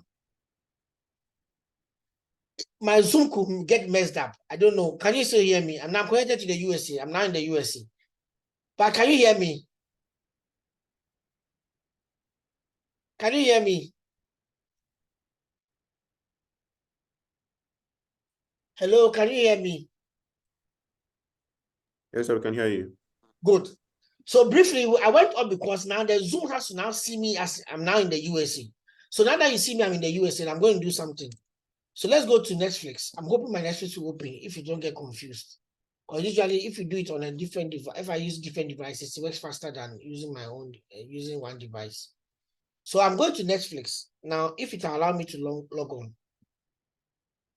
Ideally, if I'm not logging on to Netflix right now, it will see me, if my browser is working, it should see me as in the USA and give me USA content. So the only way I can see that I'm getting USA content is it will change the way it shows. Right now it's showing like Ghana. So to be able to show like US content, I'll have to it's still now browsing. It's still now, it's confused now. Okay, it has stopped browsing. So let me go to movies. When I go to movies, you show me US content. And I'll show you what I mean by US content, if it works. I do it with you for different countries. No, it's still showing Ghana. This is still Ghana. Still Ghana. It has not updated itself. What happened? No. Good. Whenever you start seeing this one, then you're in the US. You start seeing the rating. In the African one, they don't do the ratings. So trending now, the top 10. When you start seeing things like this, then you start showing you that it will start telling you the top 10 movies. It start doing that. If I do it for Australia right now, it will change again. So let's see. You are invited to my bat mitzvah, and then you have got Boss Baby. You have got Pope's Exorcist, and then you have got Big George Freeman, top 10. That's the US movies that you are seeing here. Okay, these are the trending now. Okay, now let me refresh it again. I want to show you something, you guys, something right now. Good. Now you see the top 10 is coming. Now it has now put a rank here to this top 10 for this same thing 2 that was showing here. Okay. Again, it's still showing this one. Now what I'm going to do right now is that I'm going to change the country. We are in USA now. I'm going to change the country and let's go to UK or Australia. Let's go to United Kingdom. So please, my internet will go off a little bit and to come back again. So pardon me. I'm going to the United Kingdom. I'm going to choose London. Guys, can you see what I'm doing? Hello? Yes, sir. Yes, sir. Yes, Okay. So my internet is going off a little bit to come back again. So I'm now connected to London, UK London. Can you hear me now? Yes, Yes, please. we Yes. can hear you. Okay, good. So let us close it. I'll open the browser again. Let's go to Netflix. Now I'm going to force Netflix to start thinking that I'm in the UK. You see, it has changed again. Now, this is now top 10, number 3. This is TV shows today. Now, the top 10 in the US was different. Now you have this. It's not going to shock people to learn that there's a longevity hotspot in Greece. So it has changed again. Now let me go to the movie so that it will give me the actual list. Then you can see what I'm talking about. Magic School Bus is here. Trending now. It's not giving me the number I'm looking for. This is showing Ghana. This is showing Ghana. I want the UK. UK should also give me the numbers. Okay. It's not showing me. Good. It's not showing me. It's not showing me. But it's showing me on the first interface. It's not showing, but I realize that it has left the UK one. It has left the US one. Now I can see that it has left the US one. Okay, it has not run the numbers. Okay, the number is here. Top 10 here. Okay, so let me see what can I get solutions from me? No. Okay, let me come back to TV. Okay. Number 3, top 10. This one was not in the US one. Okay. So another top 10 here. Ultimate Marry Me. Another top 10 here. The Bat Mitzvah is here too, yeah, but it's not ranked the way I've seen it to ranking. So the UK one has not been ranked as we expected it to be ranked. Okay, this is trending now. Yeah. But you see, the content has changed. If I change again to Australia, or even, let me see, Sweden is here. Okay, Sweden. Let's go to Sweden.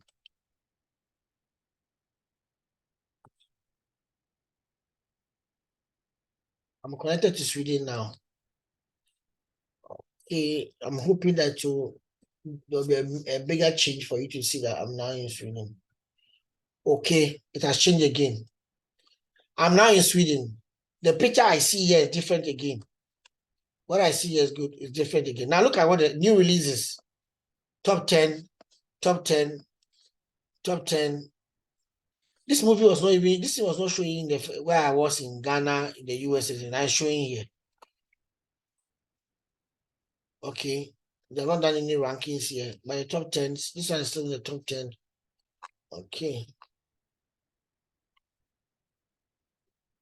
Okay, it's now showing me US TV shows. I think in Sweden they are interested, so now show me US TV shows as a list here for me if I want that one. Okay. Good. Now all that I'm doing and showing to you is that I'm accessing websites. The same thing happening to the shopping websites. If you are trying to shop, it will also start thinking that you are in a different country, and sometimes it confuses the shopping platform.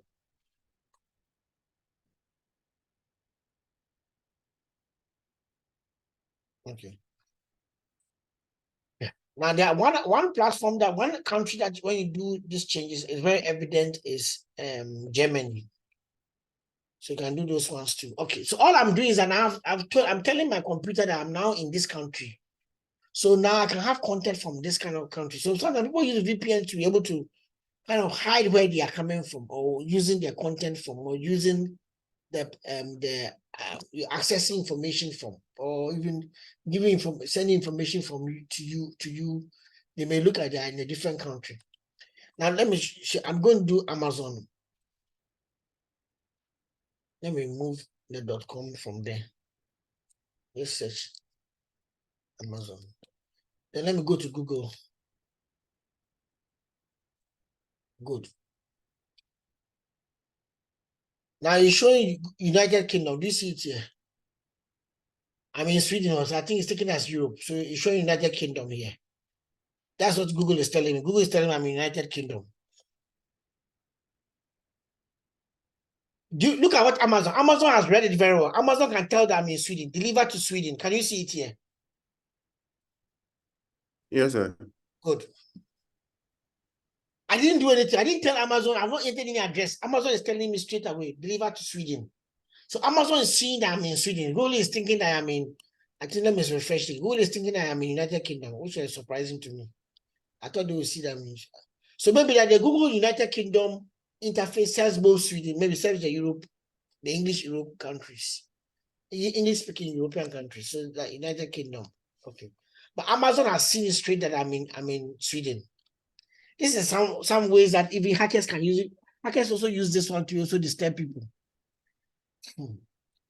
Anyway, I hope I've not scared anybody. Okay.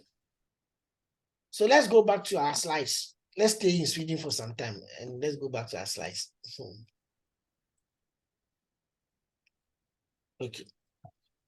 So another thing that we do is app security and backup and recovery. So with app security, what we want to try and do is that the app that you have, want to secure them.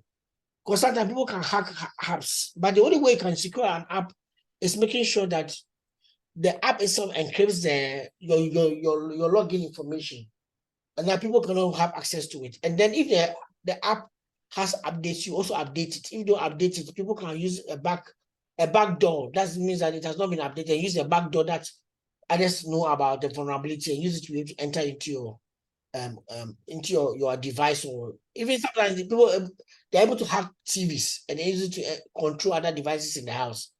The hackers are very smart too. They can hack anything that's connected to the internet, because the TV doesn't even have any firewall. So if your TV is just connecting straight to the internet in your house, you always have to be very careful when you are using it, so somebody doesn't hack it and use it to control you.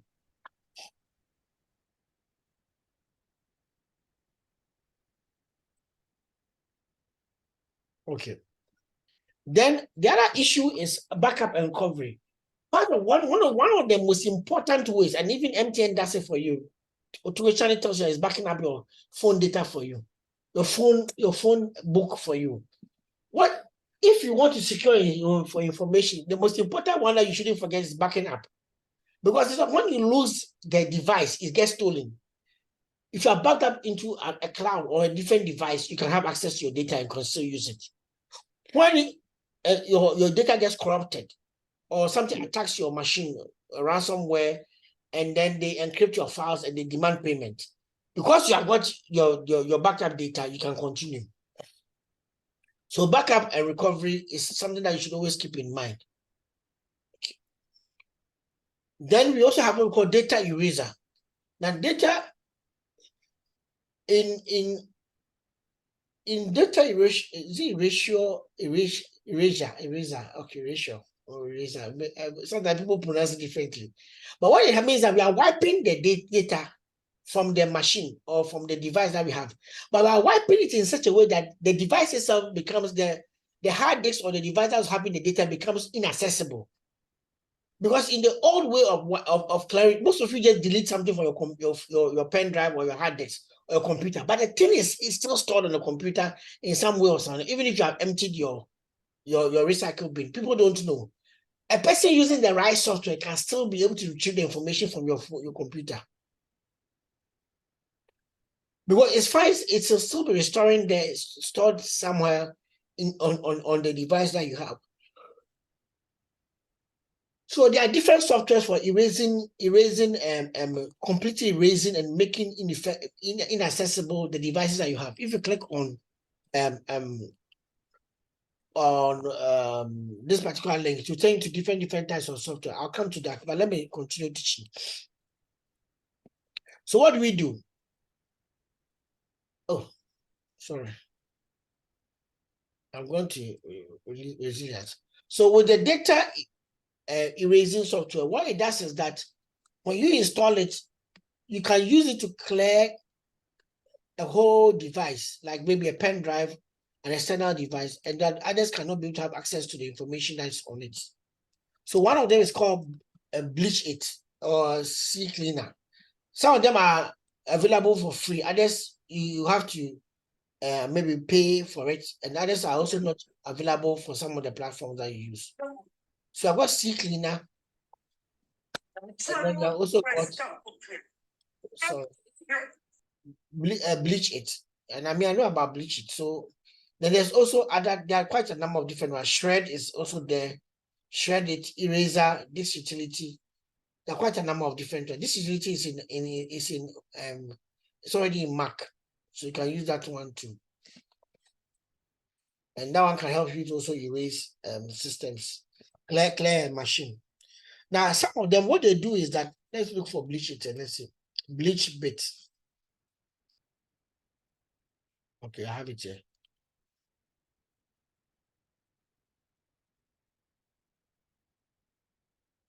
Okay. When your computer is getting full, oh, consent. Hey, I didn't read it, and I said consent.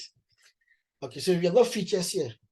When your computer is getting full, Bleach It, you can use it for a number of different things. One, to free up the disk space, to reduce the size of backups, and to create them, and the time to create them, maintain privacy, improve system performance by vacuuming the entire Firefox database, for example. Prepare a whole disk image for compression. Okay. And others can also delete your private files so completely that even God cannot read them, according to South Carolina representative. So it will delete the file that nobody can ever see it ever on it. A simple operation, read descriptions and check boxes. Okay, it's just telling you how to use it. Now, some of them too, when you use it to do the cleanup, it can also clean up the pen drive or the hard drive and make it inaccessible. It will mess it up, but nobody can be able to use it ever. Some of them can do that, depending on the type of things that you choose that you should do. Okay. So there are, if you are going to dispose a machine, and all you think is that I have formatted the machine and not the machine, I'll now put new Windows on it, it's okay. I advise you to find one of these eraser type of devices and use it to be able to clean the machine before you give it out, so that you are sure that the machine itself is totally cleared off. In the past, there have been cases in which people have bought refurbished computers from the US and other countries, and it happened in Nigeria when I was doing part of my cybercrime studies. Cyber criminals were invested in buying used computers from specific countries because when they say they have disposed the computer, they don't clear off the passwords and things. So when they get the external hard disk, they're able to use the right software and they get back people's credit card numbers, addresses, banking information, and they are able to use it to go and they put it on black markets and sell it, and then they make money out of it, or they themselves use it to be able to go and hack into these people's details. And people were confused how it was happening. But in a report that we came across during one of my studies on cybercrime, there was a whole dumping site in Nigeria in which computers were coming from the UK especially to the place. And those computers had information, personal information of people still on the hard disk that had not been totally cleaned. They just refurbished them and brought it back, come and sell in Nigeria. Some of them were being even disposed of. So what the people were doing is they were buying the computers to just remove the hard disk. And they'll spend time with the hard disk and retrieve the information and then start using against the same people who had disposed those computers of. So I'm pleading with you, if you are giving your devices out and dashing it to your younger brother, younger sister, try and make sure that you have used proper formatting, that you have cleared it totally a number of times so that the information cannot be there any way as possible. Okay. Now, data resilience is about building the infrastructure so that you can recover quickly just in case your machine has a system failure. Some of the banks call it data recovery, disaster recovery preparedness, or business continuity.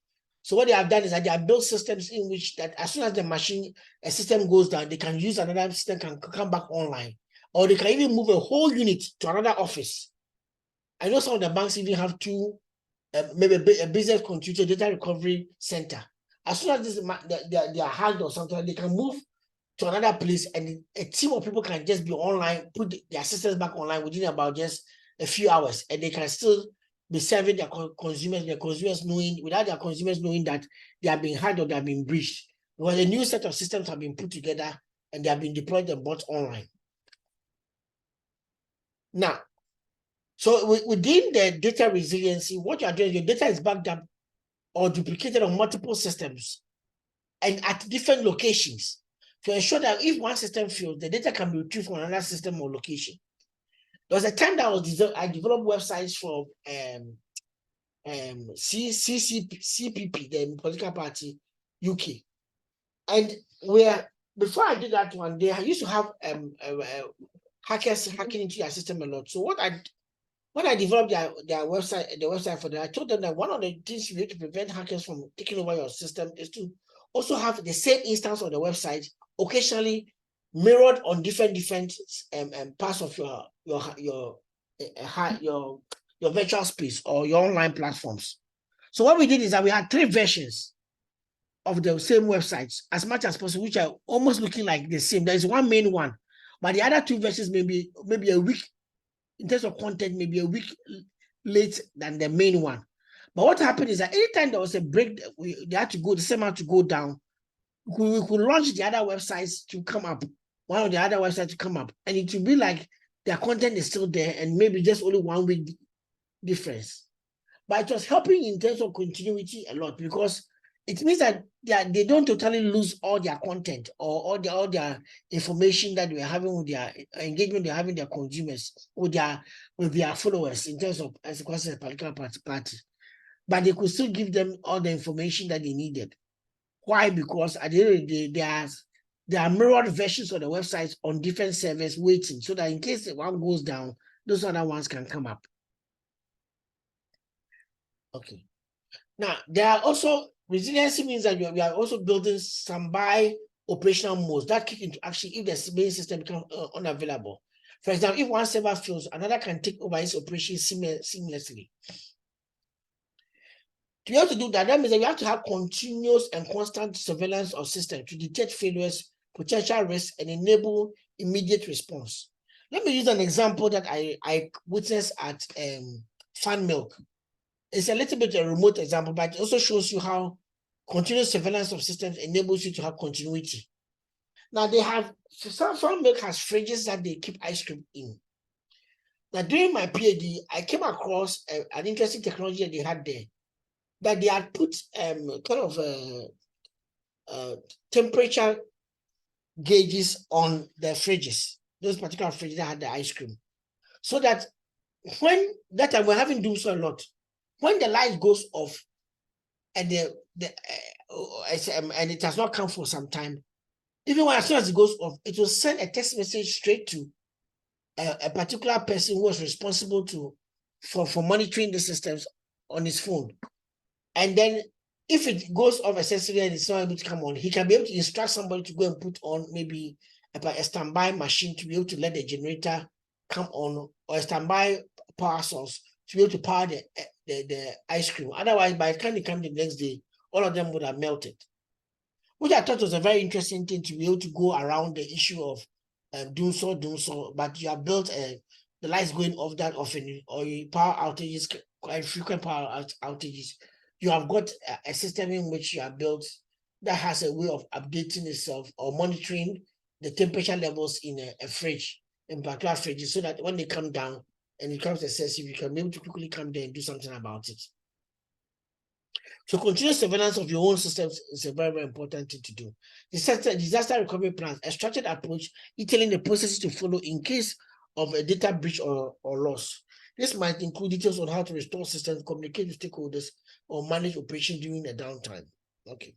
So resiliency is not just about being protected from going down, but being able to also come up when there's a phase of the fact that your machine has been breached, or there's a breach on your network.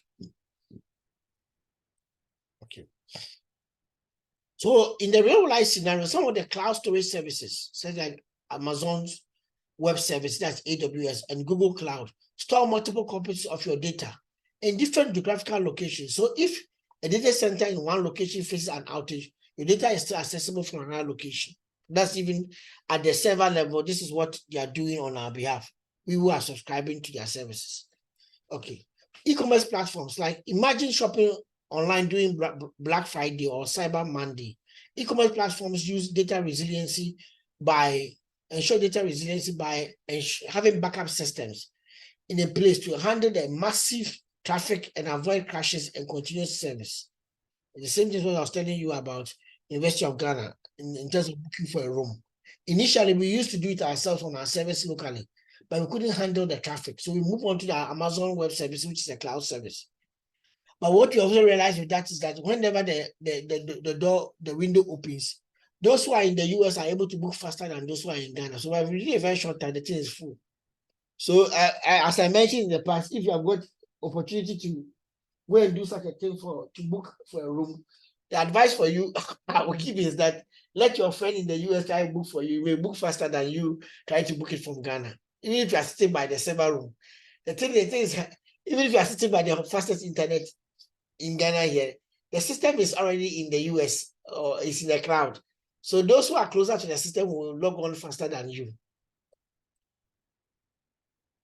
Banking and financial institutions, they use data resiliency strategies to ensure that the customer data is always available. I think I know that some of the banks have got around Ring Road, they have got their data recovery centers there or business continuity center there in the basement.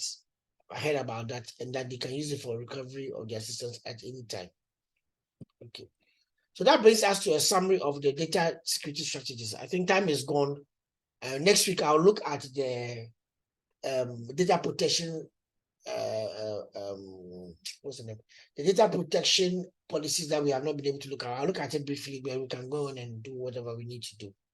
But thank you very, very much. I hope today you'll be able to gain some insight into some practical stuff that you can apply in your own workspace.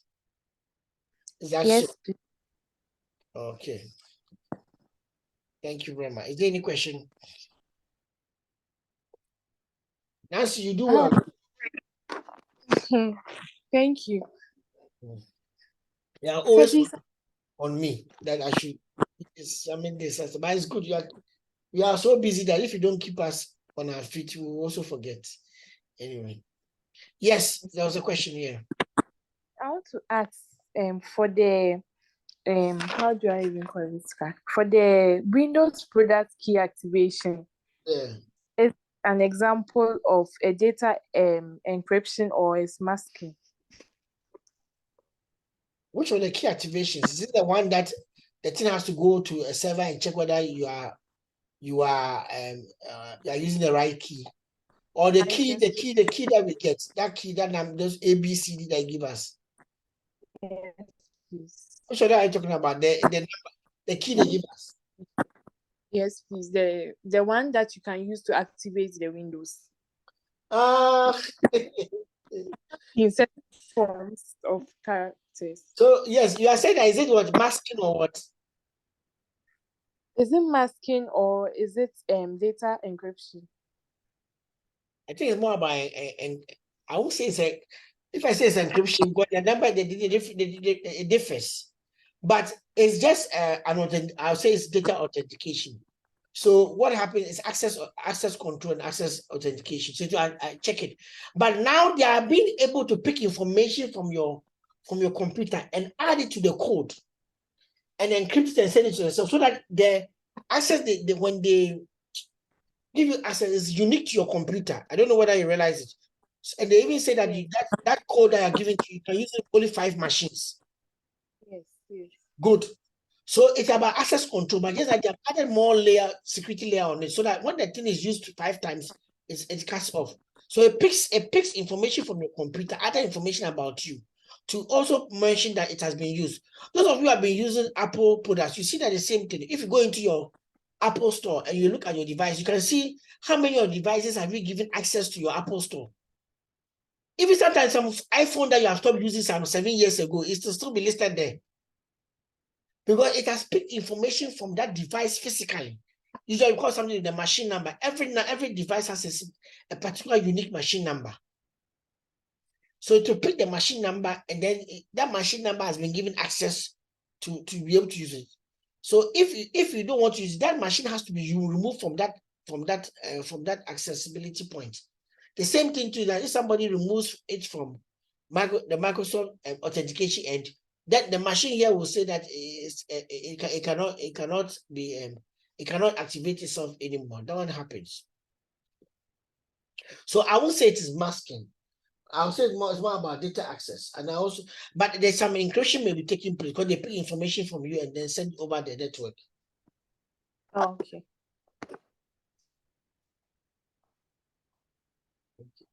Thank you very much, class. Thank you. I've enjoyed myself today.